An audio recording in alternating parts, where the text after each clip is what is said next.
My name is Dr. Roy Mayton. I'm here at the University of Bedfordshire, and today, as it says in the background, I'm going to give you a tour and a story, and we're also going to walk you through a little bit of science. We've got some kit out here, and I'm going to tell you a story about coronavirus testing and what we're doing here and how this relates to things you'll learn on your courses and the sorts of experimental work you may well do if you come here.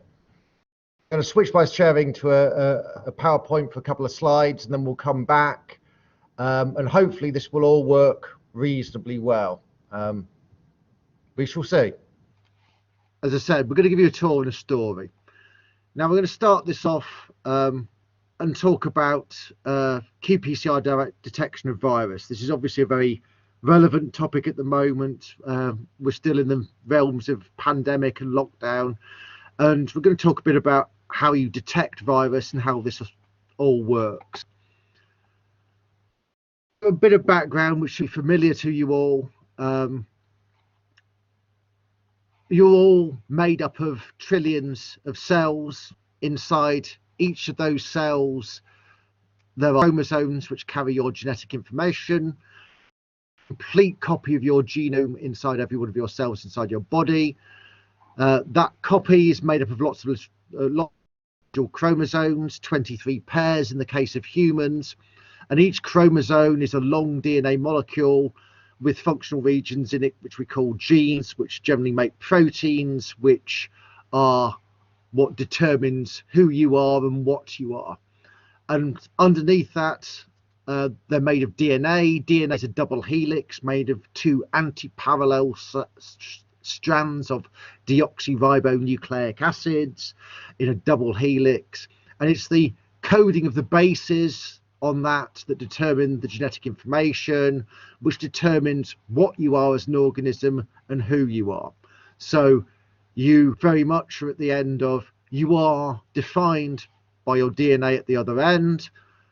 Your DNA defines who you are. Now, as an organism, as a person, your DNA is very, very similar to all other humans, because that's what defines you as a human. But also, there's some variation between humans, which also defines who you are, and that's on the basis of variation in the DNA at the other end. So we have two levels of variation in the DNA.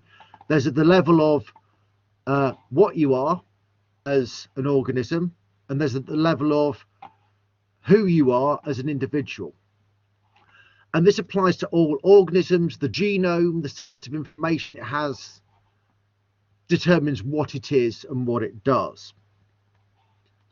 Now, this applies even to viruses like the coronavirus, and this is a picture of a good friend or current enemy, the coronavirus. And what you can see inside, it has its own genome.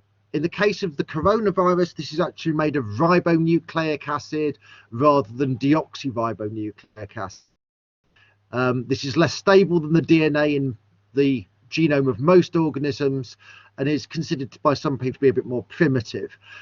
You have RNA in your cells. If you can remember back to the central dogma, which you've probably covered at some stage, when you actually want to make things in your cells, you take the DNA and make a copy of it in RNA, and then that's turned into the proteins that makes everything work inside your body.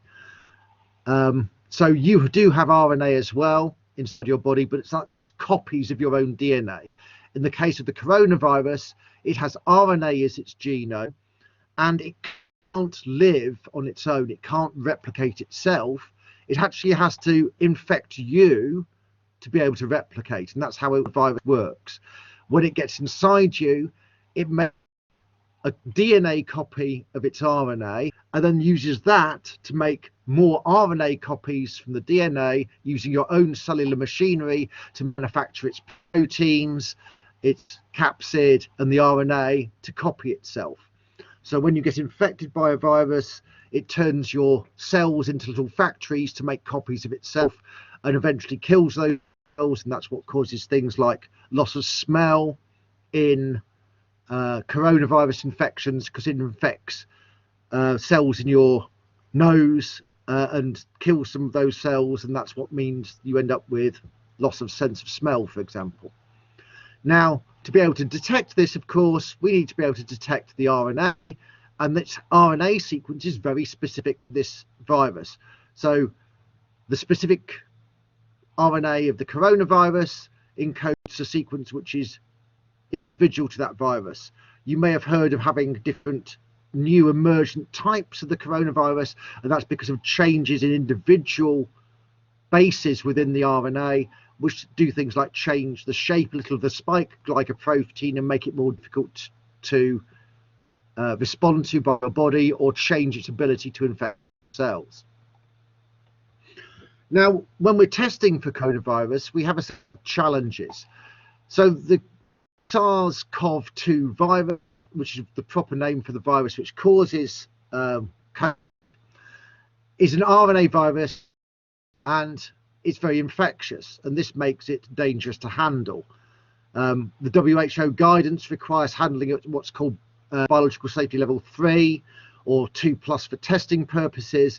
And the problem is that when we test at the moment for virus, we are taking a swab out of you, and this contains a live virus which could infect other people, the person taking the sample, or people handling the sample through the an analysis chain. So you should be familiar with the sorts of swabs which are used. This goes into your nose and throat and then goes into a solution, keeps it together and happy until it then goes into processing. What you then find is, if you do this test at home, you'll have your swab and your sample media packaged with you, and then you have to package it up in multiple levels. This sealed and goes into a bag with a label on, which goes into another bag, the label on, which then goes into a package to send off.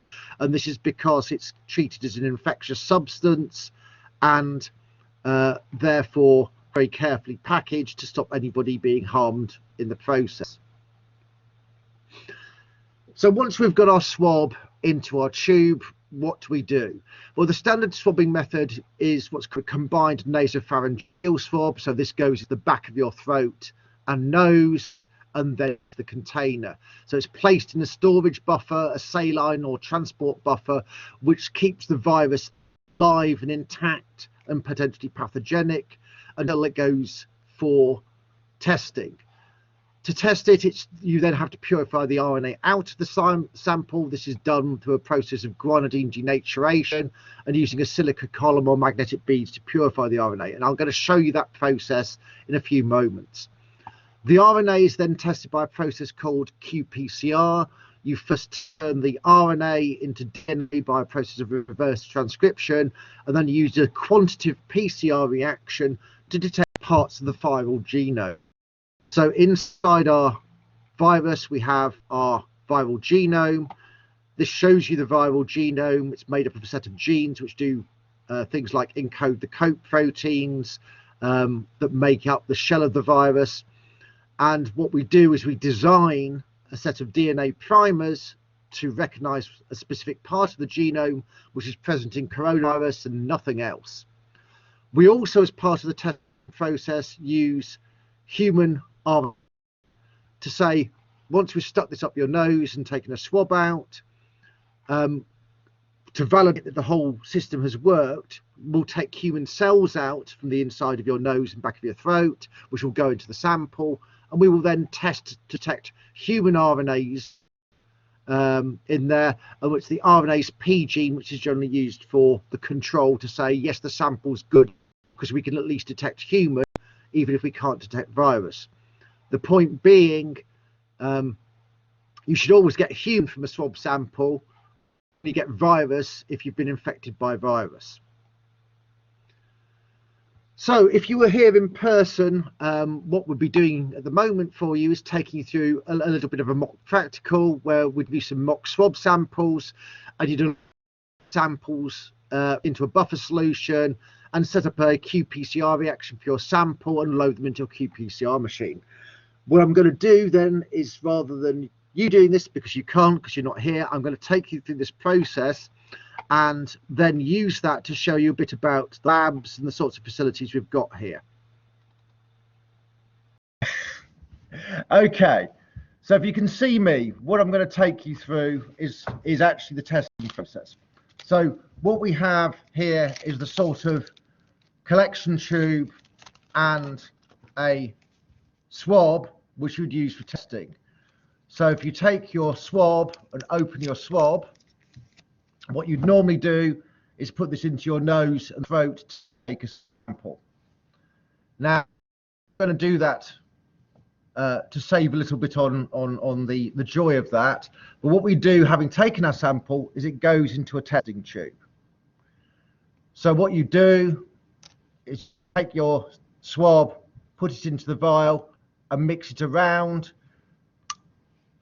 break off the end, and that would then normally go off for shipment to a lab for testing. When they get this into a lab, what they do is they would then take the tube and add a solution which will solubilize the virus. So what you do is you take and pipette out of, sorry, let me get the right tube. Take and pipette out of that and add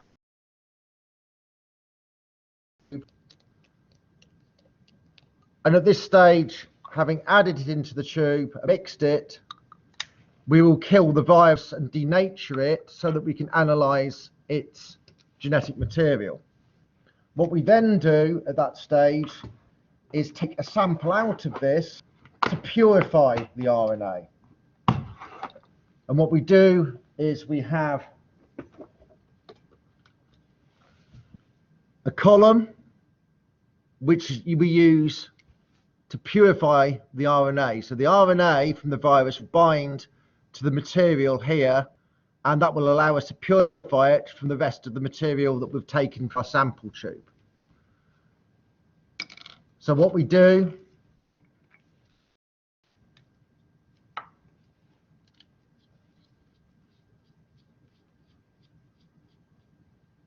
pipette out from our sample tube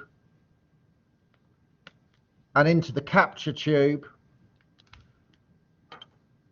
and then that will allow us to purify the genetic material from the virus in the tube. So what happens then, this goes into a capture tube so that when we spin this, the RNA will bind to the silica and the waste will go through to the bottom. It goes into a centrifuge and we spin that, and that will allow the viral material to be bound to the column.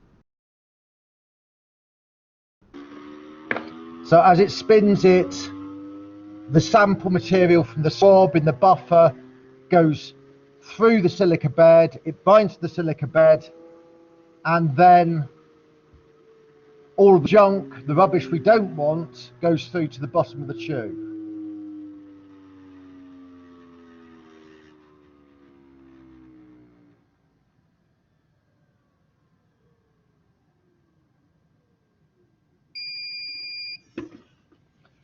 So we can open this and take it out. I get the right one, not the balanced one. No, it's the other one. It is the other one. And in the bottom, we have waste, and the RNA is bound to the tube. Now, normally, what we would have to do next with this is wash this. So we need to get rid of any additional material that could be bound to this to clean up and get rid of the waste, which could be in the tube. So again, we take our pipette, we add some wash buffer to this, we put it into a fresh tube, and then we spin this again in our centrifuge.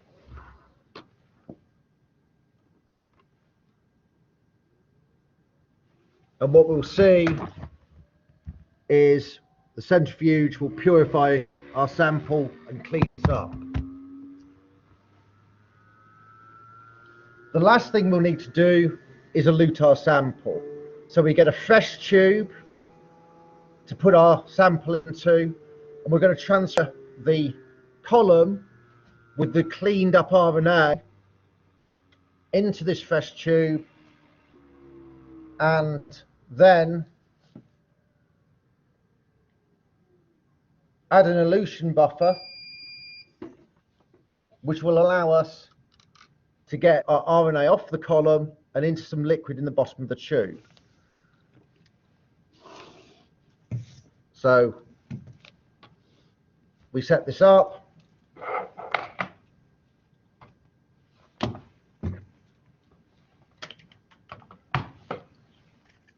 We take some elution buffer, we add this to the tube, and we for one last time into our centrifuge, and this is what they'll be doing in the labs and the hospitals. The larger ones will use automated equipment which will do all of this sort of steps for you. You just put it into a robot and it does all the steps for you. We do a final elution step which will allow us to have purified viral RNA if it is there. If the virus is not there, we'll just have the human RNA from your own cells, and therefore we can tell the difference between the two. So we can tell if you're not infected, if you're positive for being human, and everybody is positive for being human, but negative for virus. If you have the virus, of course. Now what we're about to do is detect this using a PCR mix. Now I'll explain to you how this works in a few slides in a minute. What we're going to do is take this solution, we add it to a special sample tube, and you can see I've put it into the bottom of the tube. We have a control which we're going to use as a negative control, where we would just put water into the extracted sample, and then we take from the sample we've just purified. So we can now dispose of the column that's used. We now have the sample in the bottom of the tube. We take a few microliters out of this, and then we add it into our analysis tube, and that will go off onto a machine I will show you in a minute. Again, what we need is a control. So we take the control, we add some purified water to it, and that's a negative control. So this reaction should show nothing at all. It should not detect human DNA, and it's like RNA, and it should not viral RNA. So there's our two samples. We're going to process these in a minute when we go off to the lab. So, and what we're now going to talk about is how the reaction would actually work to allow you to detect and amplify the DNA that's in those tubes. As I said, the first step that would happen in detection of the virus is we do something called reverse transcription, which turns the RNA in that purified solution into DNA, and then we can amplify the DNA to be able to detect it. And what we want to do in a PCR reaction is to go from one strand which is undetectable to many million strands which we can detect. This reaction is highly specific. It's defined by specific DNA priors which will bind only to the sequence that defines the organism, whether it's the human sequence as the control or whether it's the viral sequence as the test. It's highly sensitive. You should have the idea of DNA being used in forensics now. You can identify people from blood spots or saliva on stamps even. And even down to single molecule levels with some difficulty. Theoretically, we can detect down to the presence of a single piece of viral RNA being present in a sample. If you think about how DNA replicates, you should remember a couple of things from DNA replication. First, the idea of base pairing. So you've got two strands of DNA, which are in opposite directions. When you replicate it, the polymerase enzyme comes in and binds a complementary base pair to the original strand. So you bind A's to T's, C's to G's, T's to A's, and G's to C's as the polymerase enzyme comes in and replicates the strand. You have a nucleotide triphosphate coming in, the reaction adds it to the growing chain and releases pyrophosphate. So in terms of how you then detect different species, this is by using a primer. The polymerase has to start at a specific place on the DNA, and what you do is you make a complementary piece of DNA called a primer, which will then bind only at the specific matching sequence on the target strand.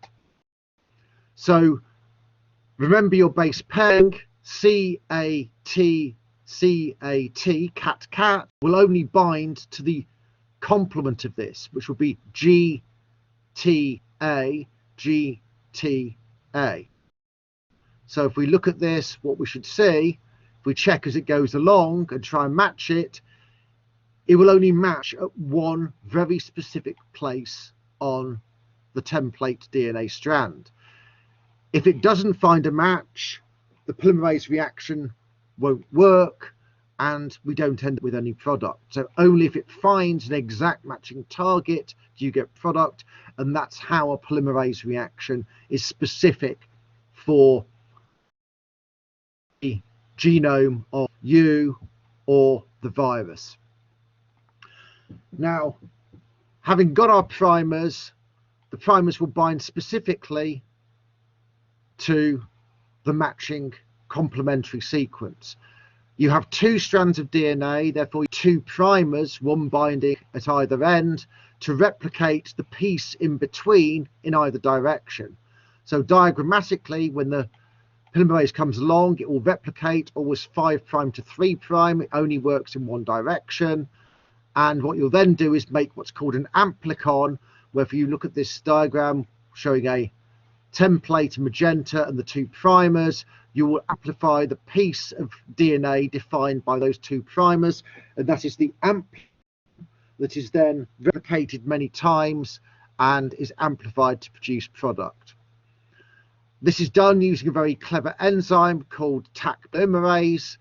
This is a diagram of the enzyme. It's a sort of hand shape. You can see the sort of fingers here, and in the middle it grabs hold of the DNA to be able to replicate it using nucleotides which come in to match the strand and build the growing strand. This is very important that it comes from an organism that normally lives in hot springs, because one of the key things you do in DNA replication is to separate the two strands by heating them up to 94 degrees, which causes the bonds between them to break from one double strand to do individual strands, and the enzyme has to be able to survive that. Remember, if you think about, if you made scrambled egg and you look at an egg made up of a lot of protein, once you heat up the proteins in your scrambled egg, the egg white turns solid. So you've gone from a protein which is functional and soluble in water to something that is unfunctional and only good for food. So normally with many enzymes, when you heat them up, they'll fall apart like our scrambled egg. The polymerase from Thermus aquaticus is stable and can be used in these PCR cycling reactions, which go through heating to denature the DNA into two strands. Then you cool it down to allow the primers to bind and the polymerase to come along at its optimal temperature around 72 degrees and replicate those DNA strands, so you grow them multiple times. There's a link here to an online animation. I'm not going to play that here. What we're talking about is how we then detect the amplicon. You remember when I showed you in the lab, we have a dye which is in the replication solution, and that dye binds to the DNA molecules, and when it binds to it, it increases its fluorescence. So what we can do is we see that as we get more and more DNA at each cycle, we get through each step of heating to DNA and cooling to get replication of those strands, we'll get more double-stranded DNA to which the dye binds and more fluorescence. And then if we take it to a clever machine to detect the fluorescence, we can measure the amount of DNA we have produced. So if we do this, what we get is a DNA amplification curve where we look at the number of cycles, the number of heating and cooling steps taken place, and we measure the fluorescence. And what we see is, hopefully, if we have production of a product, we'll see an increase of fluorescence by which the machine can detect. Now, these amplification cycles have got 3 stages. The first one where there's just too little product to see. A second one where we get exponential amplification, where the amount of is doubling every cycle and we can see it increasing very rapidly in fluorescence. And an end stage where we've run out of products, so run out of building blocks to make more product, and therefore the reaction stops making any more.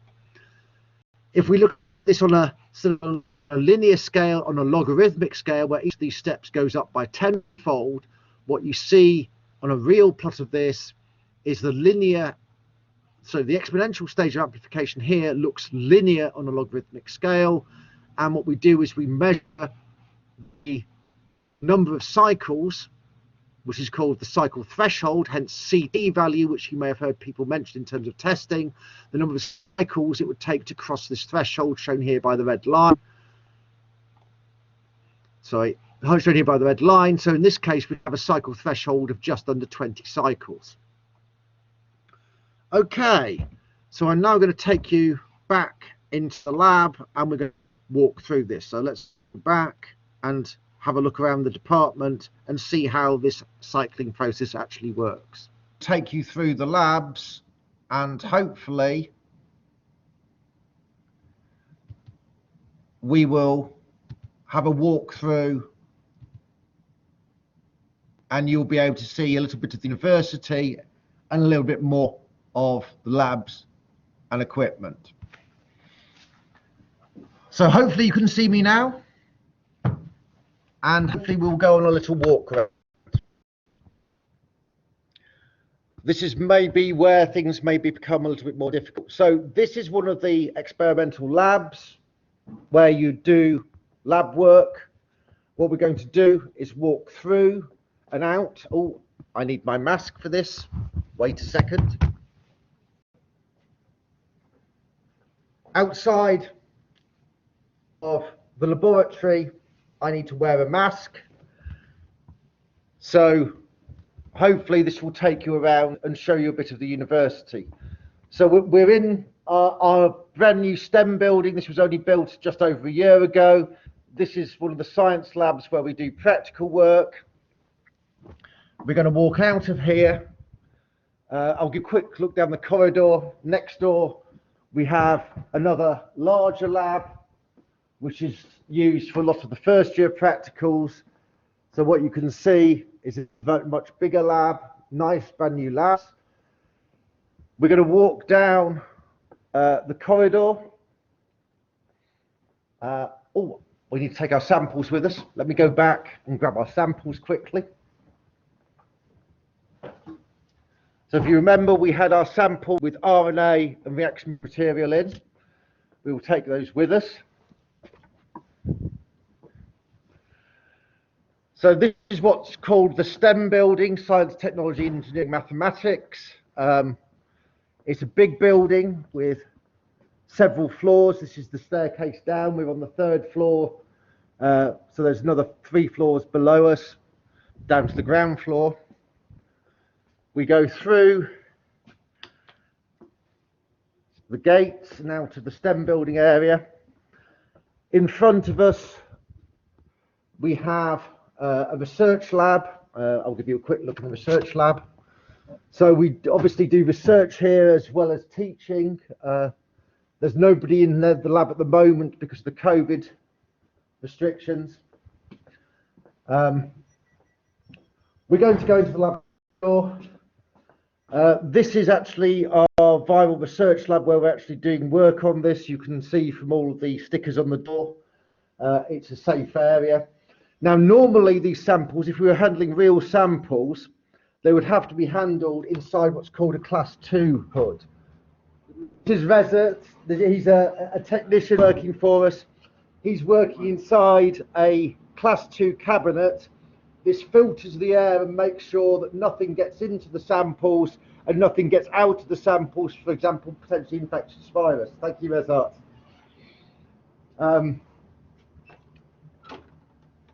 We're now going through into another one of our laboratory areas. We're now back into a lab where I'm going to take you and show you the sorts of machines which are used for analysis of our samples.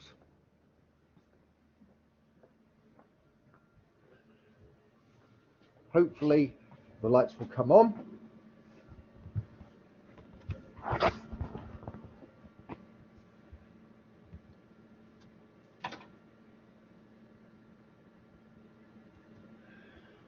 So we're now in the analytical lab, and what you can see is a QPCR machine.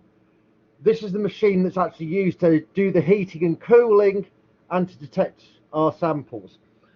Now we're out of a public environment, I will take off my mask again. I only need to wear a mask when there are other people around. In this lab area, it's safe for me to be out without a mask. So what we need to do with our machine is to load our samples in for the analysis. This is the bike.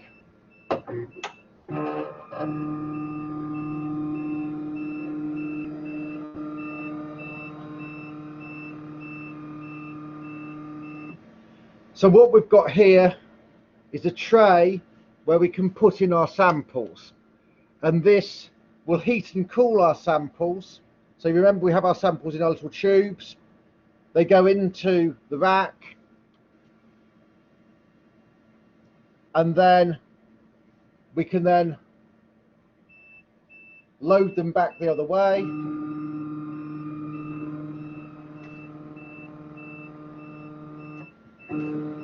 And then get the machine to analyze them. So what you can see now, having loaded our samples into the machine, is this is the software that runs the machine. And what you can see is this is one, as they say, we've done earlier. We have a set of different samples here. What you can see is at the bottom a control, and you can see from the control we have no amplification. Then we have a range of other samples we've tried. So this is another negative sample, a real world sample where we've got no amplification. We see nothing has happened. There's no amplification of virus.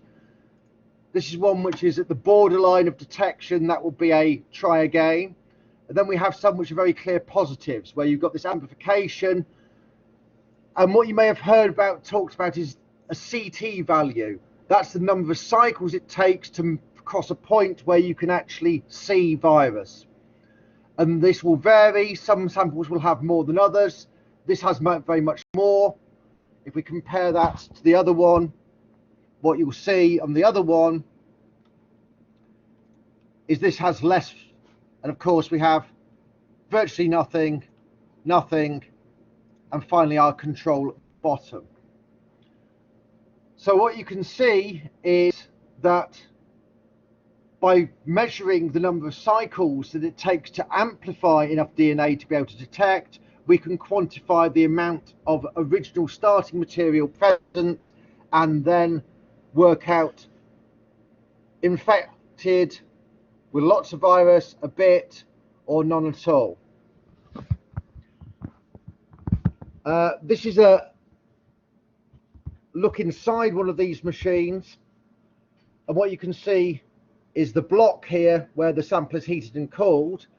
And what we have to read this is a lamp and a detector for the fluorescent light that comes off, that goes across the top and scans each of the tubes individually to make the measurement after each cycle of how much dye is fluorescing in that sample. So hopefully that's given you an idea about how this is actually done and the sorts of machines and equipment that you'll be using as part of your work if you came here. So this is another one of our teaching labs. You can see we have a bunch of other analytical equipment around for amplifying DNA, visualizing samples, purifying samples. We have a couple of our technicians working hard still despite the lockdown. We'll give you a wave. I'm going to put my mask back on and we'll go back to the other lab.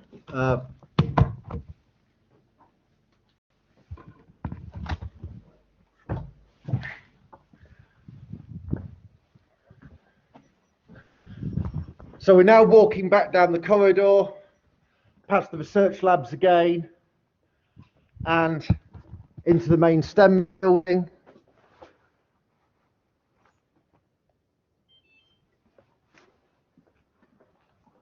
In the life sciences department, virtually all of your teaching is done in one area. So you can see there's labs to the left of us, which again are the other teaching labs. So while you're working here, virtually everything is all in one place.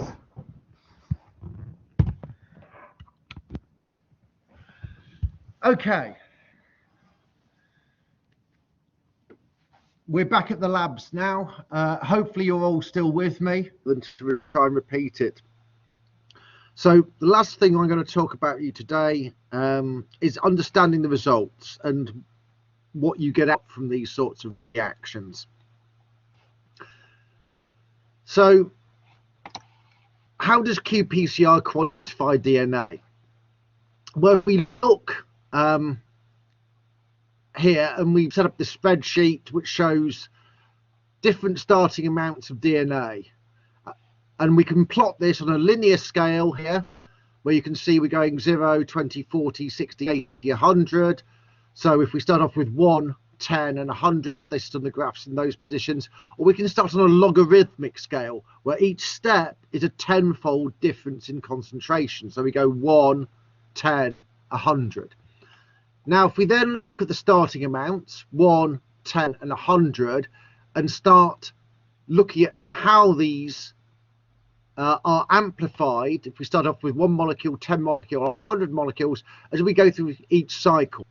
And remember, in each cycle of PCR, we double the amount of DNA that's present. So what we do is go from 1 to 2 to 4 to 8, or 10 to 20 to 40 to 80, or 100 to 200 to 400 to 800. So each one is doubling at each step. Now, if you look on a linear scale, you'll see that you'll get these curves as we saw from the qPCR machine. If you look on a logarithmic scale, you'll see that, in fact, at the early stages, it is actually amplifying at every step. It's just too little to see at the beginning. So as the scale goes up, as the amount that you see increases, this looks very flat. Even though on a logarithmic scale, you can see it's actually not flat. They are actually increasing at every step.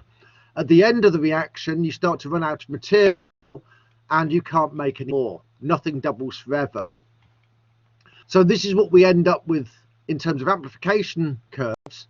And what you can see is, if we imagine a cycle threshold here of, say, around 1 million, if we look at our first sample, it takes us about 13 cycles to get to that stage, between 13 and 14. The next one with 10-fold less takes about another 3.5 cycles, taking us up to around 17. And another one, another 10-fold less, down to 1 molecule to start off with, takes us to 20 cycles, another 3.5 cycles difference. And if you think about it, doubling at each step, the difference is a 10-fold concentration. Well, 1 cycle will give you 2-fold difference, 2 cycles 4, 3 cycles 8. So it should be just over 3 cycles difference tells us the equivalent of a total difference in concentration. So CT, the number of cycles it takes to reach a threshold, is a logarithmic scale. So these are actually showing tenfold differences in the original starting amount of DNA present in those samples. Now, if we look at this, what we don't see, therefore, on the traces that we look at is the first steps. While it's amplifying and there is too little to see, we only see it amplifying exponentially in the later stages where there is enough DNA to detect. Remember, this is sensitive theoretically down to a single molecule. You could start off with just one molecule and be able to detect it. In reality, if you started off with one molecule, you need around 35 cycles to detect it, which is why this is the cutoff for something being present or not being present. As it says, the more virus you have present, the more ill and infective you are likely to be. So if we look at some samples, if you have a CT of around 20, that's a very high viral load. You're likely to be very infectious and you're quite likely to be quite ill at the same time. If you're down here, anything below, or sorry, anything above 30 cycles is effectively not detected, because 35 cycles is enough to detect one molecule. So anything below that is meaningless, and therefore this is a negative. As I said, remember, QPCR amplifies DNA, not RNA. So for coronavirus, in the first step of this process, we use an enzyme called reverse transcriptase to turn viral RNA into a DNA copy that then allows it to be replicated by the PCR reaction. So the last bit for today, I'm going to talk to you a little bit about what we've been doing, what I've been doing in the labs here, and why we're still working on these things. So one of the challenges of coronavirus testing at the moment is the majority of these swab samples store the buffer, so it's the virus in a buffer that keeps the virus alive and potentially pathogenic, which means you've got to do all of this very careful handling of it. It's potentially dangerous for the people taking the samples and the people handling it in the lab. And this limits testing throughput due to all these precautions you have to take. So, you know, you have to package your virus in all your different packages. There's all the packaging issues. It has to be transported safely under UN 3373 and in the labs until they inactivate it in the first step of process, where you add an inactivation buffer I showed you from the lab video. Then it's still potentially dangerous. What's the answer to this? Well, the answer would be to inactivate it at point of care. So when you take the sample, instead of putting it into a buffer that keeps it alive, you put it into something that kills it. And this is something that I suggested and was published in a letter to the British Medical Journal last year, back in April. And I said, shouldn't we be learning from what we've done with things like viruses like Ebola, where we'd already developed these sorts of testing ideas? This was published as Letter of the Week, which was a nice thing that recognised that this has actually made some sense. This is not a novel idea. People have been doing this with Ebola testing. Remember, the Ebola virus is a much more pathogenic virus than coronavirus. If we're talking about a coronavirus an Ebola virus pandemic rather than a coronavirus pandemic, coronavirus kills less than 1 in 100 people. Ebola would kill up to 70 out of every 100 people infected. You would be talking not about having 100,000 people dead, but millions of people dead if we were looking with the Ebola virus pandemic, which is why people worry very much about viruses like Ebola as a next potential pandemic. So what we did, and the reason for the letter I wrote to the BMJ, was based upon the fact that people have used guanidine-based inactivation media for some time, and this has been shown to work very well and stabilise the samples to allow them to be analysed. We put in for this with a local company, and we got a grant from the government to do development work on this. There was an online call for ideas because they wanted to have ideas about a transport media that inactivates the virus.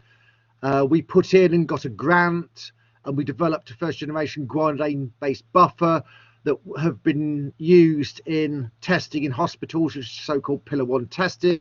This was validated by PHE, Porton Down, Public Health England, Porton Down. This again based upon the idea of using a guanidine-based inactivation buffer. This has been published and is being used in hospitals such as in Cambridge. We had our own buffer validated by PHE England, and have eventually gone on to do further work here to demonstrate compatibility with current viral RNA extraction protocols, stabilisation of samples to allow their testing, and the company has launched a product based upon this, which is now available and being used for some coronavirus work. So this is the end of what I've been telling you today. And hopefully what you've gained from this is some idea about how things that you learn have practical applications. Things that you're learning now and at university allow you to understand how these sorts of testing procedures work, and will hopefully help us develop new testing protocols for whenever the next pandemic comes around, and continue to improve our ability to track and trace and test and deal with these sorts of incidents. I've also given you a tour of some of the UOB facilities, showing you what we're doing here, the sorts of facilities you may be using if you come and study here, and an impression of some of the things you may actually learn practically. We do QPCR and PCR practicals as part of our teaching work with undergraduates. And hopefully it will also allow you to take away some thoughts about how important it is that people like you do become scientists, as science clearly makes a difference, and we need people working in the next generations to carry on the sort of work that's being shown to be so essential at the moment.